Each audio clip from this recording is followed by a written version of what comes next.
ಇಲ್ಲದಿರೋದ್ರಿಂದ ಅದನ್ನು ಮರು ಪರಿಶೀಲಿಸಿ ಪಟ್ಟಿ ಮಾಡೋದಕ್ಕೆ ರದ್ದುಪಡಿಸಿದ್ದೀವಿ ಅಂತ ಹೇಳ್ತಾರೆ. ಈ ಪಟ್ಟಿ ಮಾಡೋರು ಯಾರು? ಇವ್ರ ಇಲಾಖೆಯವರೇ ಅಲ್ವಾ? ಇವ್ರ ಇಲಾಖೆ ಆ ಭವಿ ನಿಗಮದ ಮೇಲೆ ಈಗಾಗಲೇ ಇಡಿಯೂ ಸಹ ಕೇಸ್ ನಡೀತಾ ಇದೆ. ಇವರು ಏನೋ ಫಲಾನುಭವಿಗಳು ಈ ಅಧಿಕಾರಿಗಳಿಗೆ ಆ ನಿಗಮದಲ್ಲಿ ಹೋಗಿ ಹಣ ಕೊಟ್ಟಂಥವ್ರಿಗೆ ಏನು ಸಾಲವನ್ನು ಮಂಜೂರಿ ಮಾಡ್ತಾ ಇರ್ತಕ್ಕಂಥದ್ದು ಸಾರ್ವಜನಿಕವಾಗಿ ಚರ್ಚೆ ಆಗ್ತಾಯಿದೆ.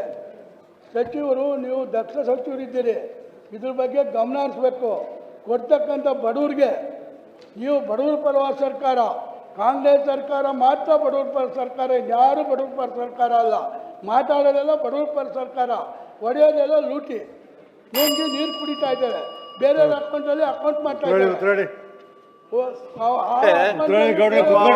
ಮಾನ್ಯ ಸದಸ್ಯ ಬಡವರ ಪರನೇ ಇದ್ದಾರೆ, ನೀವು ಬಡವರ ಪರನೇ ಇದ್ದೀರಿ. ಇಲ್ಲಿ ಸಮರ್ಪಕವಾದ ಥರ ಸ್ಟೇಟ್ ಸೆಕ್ಟರ್, ಡಿಸ್ಟ್ರಿಕ್ಟ್ ಸೆಕ್ಟರ್, ನಿಗಮಗಳಲ್ಲಿ ಆಗಿರ್ತಕ್ಕಂಥ ಅಭಿವೃದ್ಧಿಯನ್ನು ಅವರಿಗೆ ಡೀಟೇಲ್ ಆಗಿ ವಿವರವಾದಂಥ ಕೊಟ್ಟಿದ್ದೇನೆ. ಕ್ಷಣ ಕ್ಷಣದ ಸುದ್ದಿಗಳಿಗಾಗಿ ಫ್ರೀಡಂ ಟಿವಿ ಸಬ್ಸ್ಕ್ರೈಬ್ ಮಾಡಿ, ಲೈಕ್ ಮಾಡಿ ಹಾಗೂ ಫಾಲೋ ಮಾಡಿ. ಹೊಸ ಸುದ್ದಿಗಳ ನೋಟಿಫಿಕೇಶನ್ಗಾಗಿ ಬೆಲ್ ಐಕಾನ್ ಮೇಲೆ ಕ್ಲಿಕ್ ಮಾಡಿ.